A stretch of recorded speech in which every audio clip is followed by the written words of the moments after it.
If you've never had pork belly burn ends done right, well, buckle up. This is straight up meat candy, and the Stealth Weber Kettle, yeah, it's about to show out. Let's get into it.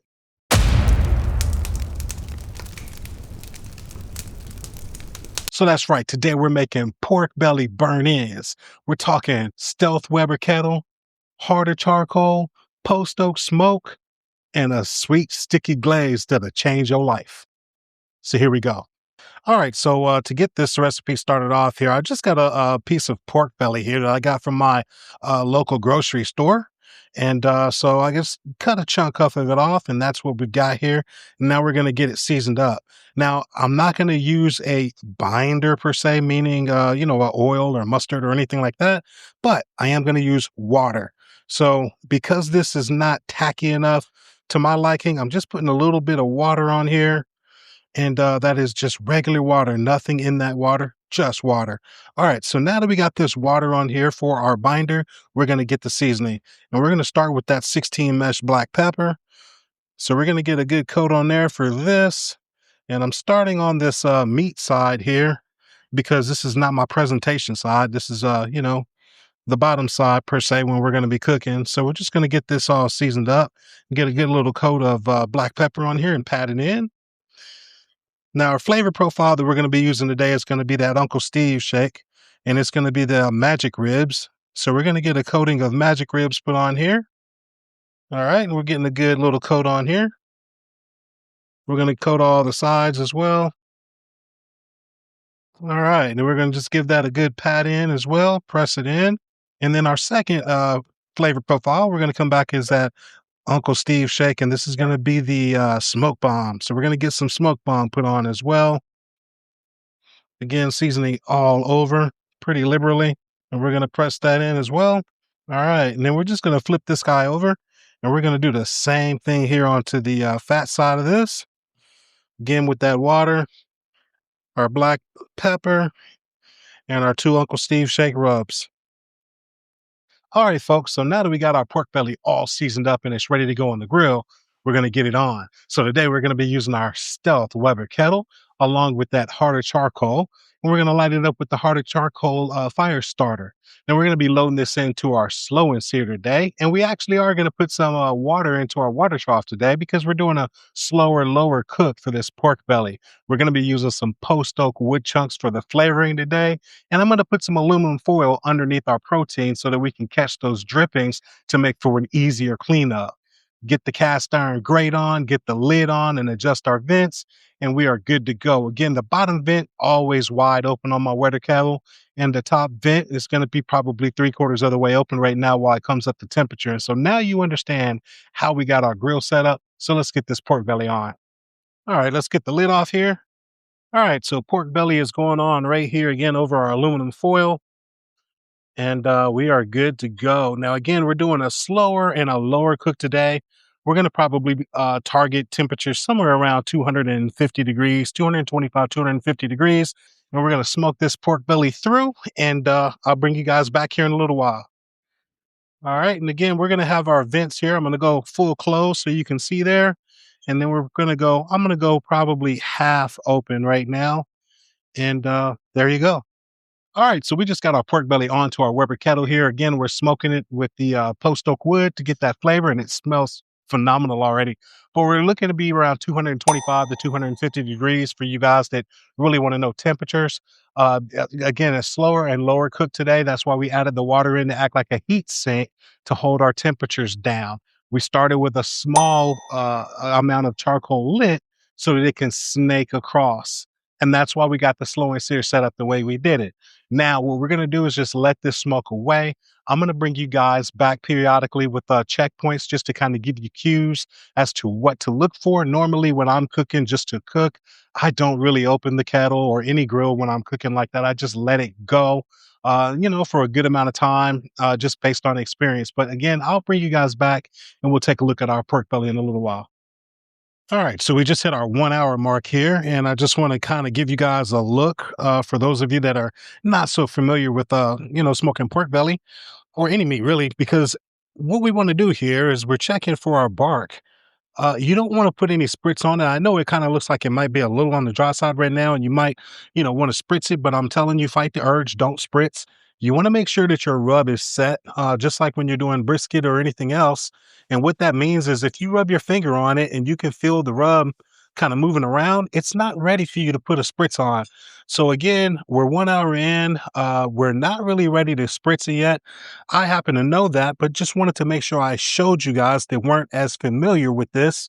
But yeah, we're just gonna get the lid put back on here and we're gonna keep it rolling and I'll bring it back in a bit. All right, folks, we are now at the 3 hour mark of this cook. Now, since I had you here last, I did turn this around 180 just to give a good even cook. It was kind of cooking on this side a little faster, which originally was facing towards the coals. So again, I turned it around 180 and here we are again at the 3 hour mark. And I'm just checking my bark here and the bark is set. It's not moving around at all and it's feeling pretty good. And yeah, we're doing pretty good there. Now, what I'm going to do is just give it a little quick spritz. Again, we're just using the water that we used earlier as our binder.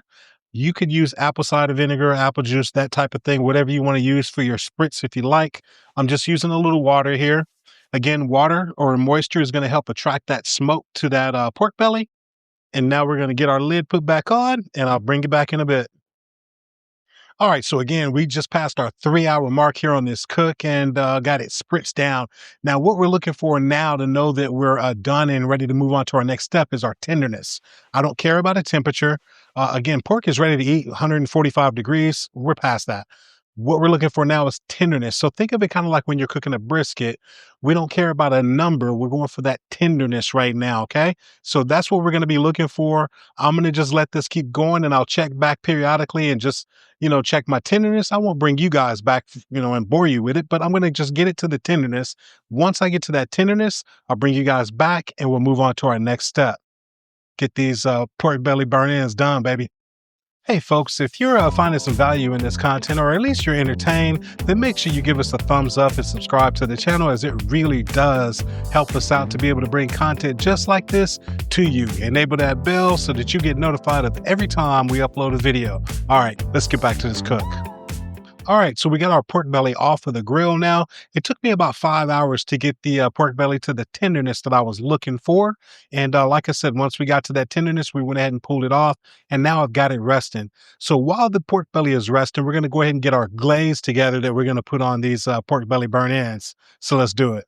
All right, so the glaze that we're going to put together is going to be really super simple. This is a doctored up barbecue sauce that, we like. It's got some sweet, it's got some heat to it. And now I want to make it a little more thicker and just more have that unctuousness to it. So what we're going to do is we're going to add in some maple syrup here. And I'm not measuring anything, guys. We're just pouring some in here. And then we're going to just mix this together. And this is really all it's going to be. Again, you can use your own homemade barbecue sauce if that's what you like, or you can doctor up one just like we've done here. And that's all it is to it. All I'm looking for right now is just to get it to the viscosity or the thickness that I want it to be. And this is feeling nice and thick for me. And so, yeah, this is going to be our sauce that we're going to put on, or our glaze that we're going to put on these pork belly burn ends. So just like that, we're going to get our pork belly, we're going to dunk it in here, and we're going to get it on the grill and finish it off. All right, so here we've got our pork belly. It's all rested, and we're going to cut it up into cubes here. And so I'm basically going to come right here and cut this right down the middle, just like this. All right, and that's what our pork belly is looking like.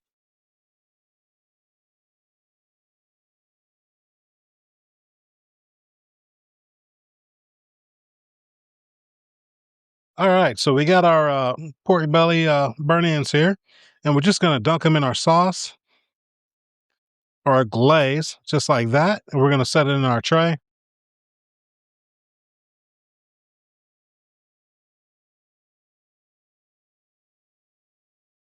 All right, now we've got these pork belly burn ends all glazed up, and they're going to go back on the grill. So we're going to get these on the grill and get them smoking. So back on the grill we go with our pork belly burn ends. Going to make sure we get some space in between all of our burn ends here.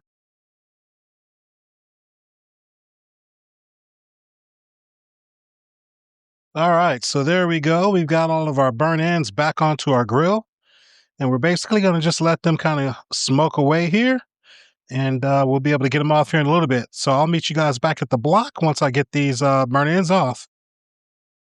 All right, we are back at the block and we've got our pork belly burnt ends off of the Weber kettle. Now, all in all, this whole total cook took about 6 hours or so, including rest time and glazing and setting and all of that. And now we've got these pork belly burnt ends rested. We got them here on the block. So let's check them out, see how we did. All right, now here we've got our fantastic looking and smelling pork belly burnt ends. And man, it just, oh, they smell so good. And what we're gonna do is just chisel a little sauce right over the top of that, just like that. All right. And now we're gonna go in. I'm gonna grab this one right here. There it is. And yeah, let's go in. All right. Cheers.